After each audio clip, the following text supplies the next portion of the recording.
Hi friends, it's Brittany at Ingot Papyrus and welcome back to my channel. Thanks so much for being here today. February is upon us, and for many of you that may mean creating a Valentine themed journal. Whether you have one, you're thinking about creating one, or you're just looking for some journaling inspiration for this time of the year, I think I have that for you today. Today we are going to be creating page layouts and embellishments, and I think you're really going to enjoy the process. Even though you will see me use some themed images today, we are going to be working with birds and music paper and pinks, reds. My point is you really, oh, roses, of course. You don't need to go out and buy any specific digital images for this. You may recognize this journal. I did a flip through of this last year. I will include the link in the description box below if you are interested, but I still have a couple of blank pages or pages that aren't completely filled to the brim like I normally like to do, of course. And I still have a couple of areas that I think could use some love and attention. So that's what I'm going to be doing today. If you want more information about how I made this cover too, I will link that. I had so much fun, and believe it or not, this journal really is made out of trash. It is made from aluminum foil, and the etching you see there is just simply hot glue stencils and some paint over top. So if you're interested in that process, check it out. And again, don't have quote unquote Valentine themed digital images. Here is a page from a botanical book. It says The Art of Rose Pruning. Next to it is a watercolor painted flower. I have a poem in Spanish underneath. On the next couple of pages, you will see a rose I cut out from a coloring book and watercolor painted over it. I think on the next page, you are going to see a really pretty, cute little pink Valentine Day cottage I created from scraps and some pink ink dyed paper with a stamp of some writing on it and pink bows and pink butterflies. And so this just goes to show you can totally make Valentine Day layouts and fill an entire journal of sort of romantic and elegant type themes and embellishments without ever having to buy anything. Here I'm just going through my scrap pile. I have a bunch of pages from last year that I had kind of set aside that I thought reminded me of Valentine's Day. You'll see some pictures of roses, a couple things I cut out from magazines, bits and bops, red things, pink things. You'll see pages from seed catalogs of things like flowers that I thought were really pretty, even some old jelly prints that failed that had some pink in them. I think I was trying to do image transfers and they really didn't come out. I found some really cute pictures of couples in magazines I had cut out and some other Valentine themed ephemera. Oh, and if you missed it, I had some really pretty watercolor painted or like splashed just cardstock or printer paper that I stamped over sort of light bulbs and some flowers and different just patterns. And I love the way they look. I often find myself reaching for these to, especially when I'm doing collage and looking to create a good background paper. So just an idea. It's really mindless and just fun and an enjoyable process if you've never done this before.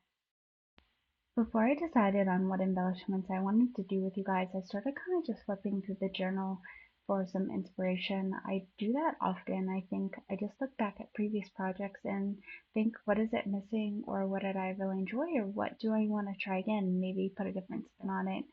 I don't know if you saw those retro themed Valentines. I absolutely loved making them, and I kind of wanted to make some more Valentines for the journal. I also thought maybe you guys would enjoy the process of making Valentine Day cards, so that is what we are going to do first. Part of my goal today was to use some of the stuff that I already had on my desk, and I recently gutted a book to create a cover, and so So I had some book pages in front of me, and so instead of using cardstock like I normally would, I decided to use these book pages as a base. I thought the cream color would also look really nice. Just make sure that if you use book pages like I did, that you stack them on top of each other and glue them together to give the card some thickness. After I cut them to the size that I wanted, I just sewed over the back of it just to hide some of the wording to kind of blunt it. I wanted the words to peek through, so I didn't do a great job of gessoing it. I just wanted to mute it a little bit so it wasn't too busy or distracting from some of the things that I end up putting on the card. So I decided I wanted these Valentine cards to be themed birds and botanicals. So I have this leftover cardstock with some birds sitting on branches.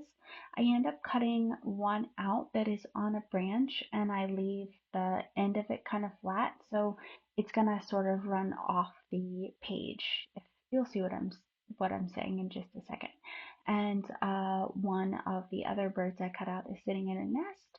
And so I figured that way I'll have one bird kind of high on the card, as if he's sitting on a branch that veers off the card, and another bird sitting in a nest closer to the ground. It may sound silly, but I think when you're working in small spaces like a card and are layering, just little details like that can really make the focal points pop, and just in general kind of give the card some interest. I started cutting out some other things I wanted to use, and I knew I was going to make two cards. I wasn't sure which birds I was going to use on which card, so you might see me kind of like intermingling things back and forth. But I end up deciding I wanted two cute little birds looking at each other on one card, and I wanted to use the words, the Be My Tweetheart, on another more sort of collaged card with the birds on the branches and in the nest. You'll see at first I was having a hard time getting this first one to come together. Also, I'm really sorry, you're not going to see the process for the first Valentine card very well because I was stupid and I kind of shot it out of screen. I'm sure you're probably yelling at me like, drop the camera angle. I'm sorry. So let me walk you through this one. I really just started layering things. I have that really pretty green paper and I layered on some magazine flowers and I finally felt like I had um, picked a good placement for the birds and put the words where I wanted them. But the point of this was I kind of just had to keep layering until I was happy with the direction things were going. At first, it just seemed like nothing was really working together. It seemed like nothing was really supposed to be there. It just kind of like randomly placed. But once I added the birds and the actual wording, I felt like things were starting to come together. I went over that plant sticker that I put there. I went over it with some raised gold fabric paint, and I went ahead and went around the Be My Tweetheart as well. And I felt like it was a little touches like that that really got things finally coming together for me. And I know you guys, you probably feel that too. Sometimes you start on something and you're just like, I don't know where this is going. And sometimes you just have to go along with it and keep going. Sometimes it can be a journey, but usually if you keep going, you'll end up with something that you're happy with.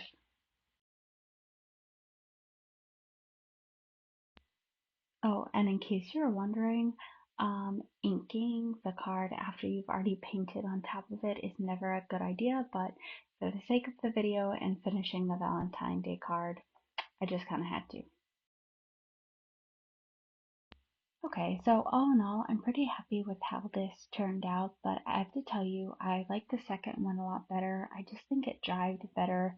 It flowed more naturally, and I don't know about you, but I find this to be true a lot in my crafting. Sometimes I just kind of almost have to warm up and kind of get the creative juices flowing, and things just seem to be a lot more effortless. Um, does that ever happen to you guys? So I found this really pretty piece of blue cardstock with some hydrangeas on it. So I just kind of had this inclination to put it down the middle of the card. And I don't know if you noticed, but when I fussy cutted the birds out from the page they were on, they like face each other. So I found this really pretty image of some roses. And I thought, why don't I back the birds with some roses and some of these like leaf stickers and then put them facing each other like they're kind of like tweeting something. And you'll see I find like the perfect phrase to go with the theme of the card. I did decide to cover the back with this tan printed paper that I had. I thought I might want to write a message or write something on the back, and obviously you can't with the with all of the printed writing on the book pages. If you do think you might want to write a message and you want to use book pages, then you can either cover it like I did, or just go ahead and gesso both sides of the book page. I still wasn't happy with, I still wanted to add a couple more details. I had this really, really pretty gold leaves that I added to the front over the blue cardstock. And I end up adding, I pulled out my big stash of digital images and other papers that I've collected, and I found this phrase that says love's message, which I thought was so perfect since it looks like the birds are tweeting back and forth. And I had several other things left in that pile that I had stashed away from last year, and I found, what's the word? Not cording. It's like the little burlap stuff, but it's really thin, and I decided to create a bow out of it. If you guys don't know how to create a bow when you're using it like this, it's better if you don't tie it and you just make like two little bunny ears, and then just tie a string around it. Or in this case, you would be really lazy like me. I cheated and I just added a staple. I end up going turning it over and realizing, oh, I don't like the staple here. So after I inked up another phrase, another little image, I go ahead and glue that image over to cover up the staple. And it wouldn't be a card without a stamp. So I just took a couple scraps I had left over and created a little faux postcard. And at the end, I realized I don't have my little postcard stamp. It's gotta be stamped to be official. So I just run to my stamp drawer off camera and grab one of those little stamp swirly things to make it look like it had been through the mail and put on some final touches. I love this stamp set. Again, not meant to be Valentine's themed, but there's something about the Eiffel Tower and Paris and those airmail stamps that just really remind me of Valentine's, or, love letters, things like that. So, even if you're not using traditionally themed quote unquote Valentine's Day ephemera, or don't have Valentine Day images, you can still easily put together some really, really, really pretty Valentine themed spreads. And to be truthful, that's really the point of this video. Okay, so I was just flipping around thinking of the next layout, and I found this really pretty digital image of a picture frame, and we can't just leave it like that. That would be a sin. It's so bland. It's like dying for a picture and some life inside. So I went through my stash and I cut out of a magazine just some cute couples hanging out. And I thought, why don't we create a Polaroid inspired layout? And we're gonna jazz this page up and really bring it to life. So as much as I love this picture, it's very simple. It's like black and white. It shows two people who obviously love each other, but it wasn't going to be sufficient for this large frame. So I knew I was going to have to do something special with the picture itself and build up the page a little bit more. So I decide I am going to create sort of a Polaroid flip up of the people. And before I do that, I am going to create a just really pretty floral pocket with this floral fabric that I have at the bottom of the page. I'm going to have the Polaroid, like I said, be a flip up top, and then I'm going to stash some really cute ephemera that kind of goes along with the picture itself in the pocket below. So I just trim the fabric down, put some glue around the fabric, and go ahead and just start working on the actual Polaroid of the people. I have this really pretty blue cardstock with some pink roses on it. I thought that would be perfect. It's not your traditional Polaroid paper, but heck, it doesn't need to be traditional. As you would with Polaroid, I leave a swatch of paper down at the bottom to write on. At this point in time, I wasn't exactly sure what I was going to write, but I knew I needed to write something. I don't even remember what magazine I cut these people out of, let alone the story, so I figured we would just go ahead and create a story for them ourselves. I wasn't sure. I thought this picture maybe looked like it was taken in the 1920s. I don't know, I made that up. It's probably from like the 40s or something. But I went ahead and just put circa 1920s, and then on the back, I just started kind of writing a little love story, like a very short little love story, not a whole lot of details, but you know, something interesting for whoever ends up flipping this up, something interesting for them to read. I left a little bit of space at the top of where the card is going to flip up. I decided I was going to hinge the card with some washi tape, and then that way you would be able to obviously read the message that's written on the back of the card. So I have this little piece of doily, which by the way, also doilies love the way they look in Valentine and love inspired journals. But I had this piece of doily, and in terms of using something to help hinge something aside from adding the washi tape, the doily is perfect because it has enough substance to it, but it's really, really thin, so it doesn't interfere with the hinging. I do notice I always add glue to my washi tape. You can totally hinge things with washi tape, especially if you apply glue. But I wanted this to be a little bit sturdier, and sometimes it does still, I've noticed, peel up, or like the hinge point is a little bit awkward. Do you know what I'm talking about? So I put the doily on and added washi tape over it. Initially when I put the doily on, it was a triangle shape, so I was like, this looks like a house. It doesn't look like, and it distracts from the Polaroid. So once I glued the doily down, I just trimmed around the edges, aside from obviously leaving a little extra on the top where the card is going to hinge. I put some of this beautiful gold embossed paper I got from Michaels. Looks like the embossing is shaped, the embossing is, or roses are embossed on the paper. And so I applied that over the washi. Remember, if you want your washi to stay, always add some glue stick to it. Finally, I added a couple of decorations onto the pocket, and then I added some cupids and some other love theme ephemera behind the Polaroid of this lovely couple. So after I finished the Polaroid theme layout, I was just kind of flipping through things and seeing where something needed added or where I could maybe build upon something I had already started.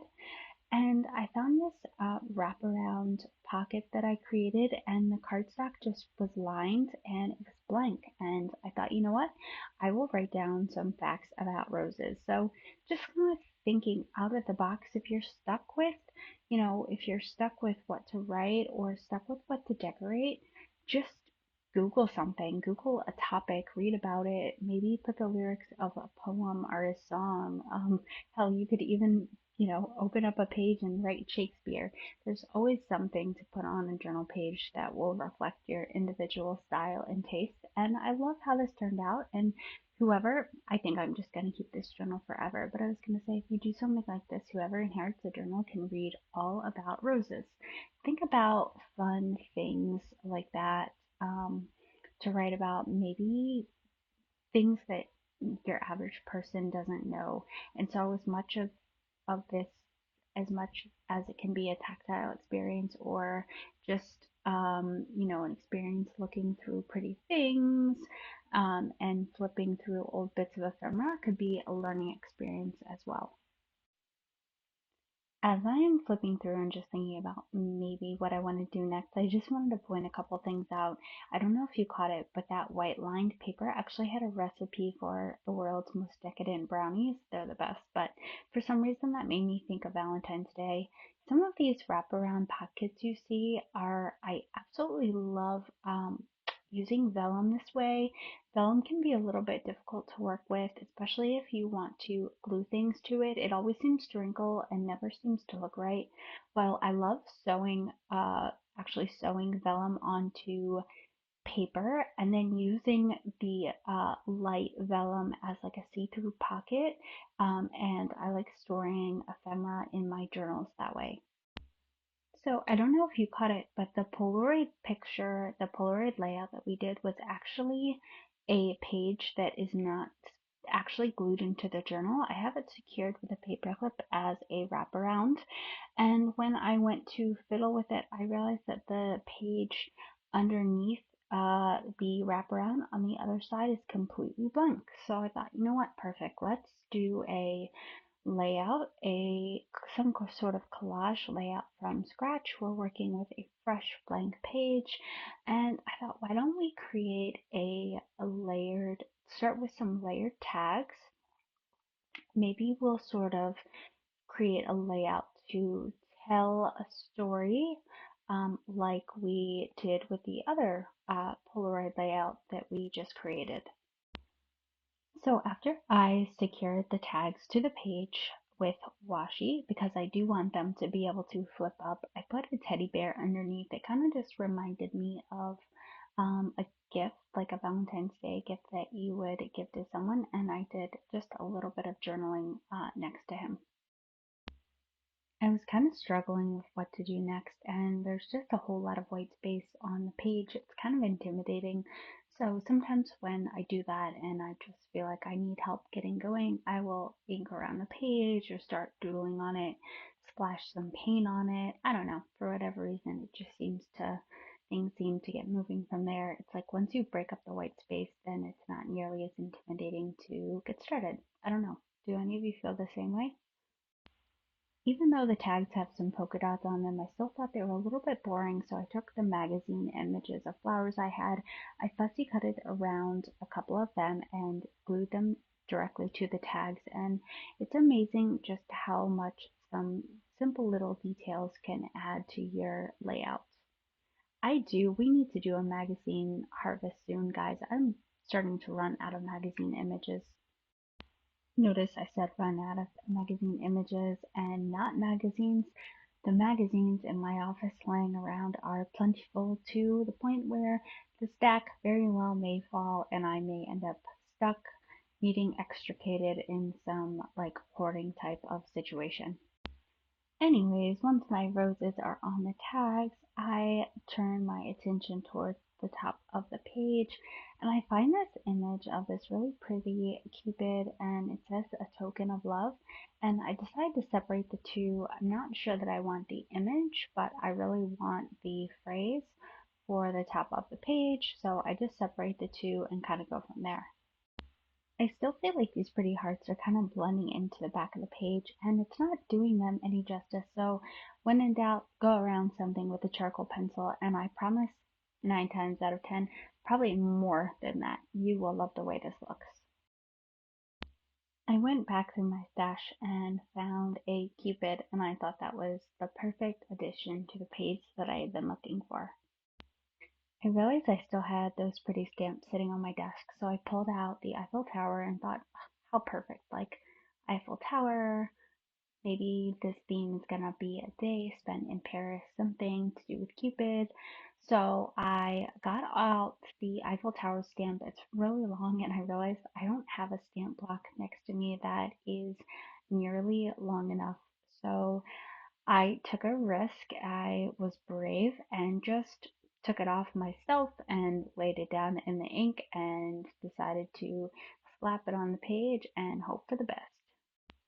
Speaking of hoping for the best, I thought I would stencil out the word Cupid with some modeling paste, and then I realized you can't really use this stencil to stencil out modeling paste or paint because there is no room in between. Like once I stenciled the C, in order to stencil the U next to it, the stencil would be back in the sea, like completely mucking up the modeling paste. So this was a little bit of a challenge. I held the stencil up over the C, and then like when I was doing the P, I held it up over the U.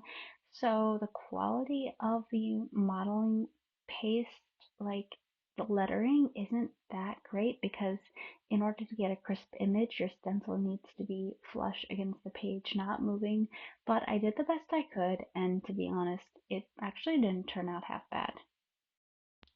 Since the white modeling paste blended into the background, I went over the letters with some gold gilding wax, and I love how this came out. Alternatively, if you would like modeling paste of different colors, you can mix dyes or paints directly into the modeling paste before you ever apply it to the page.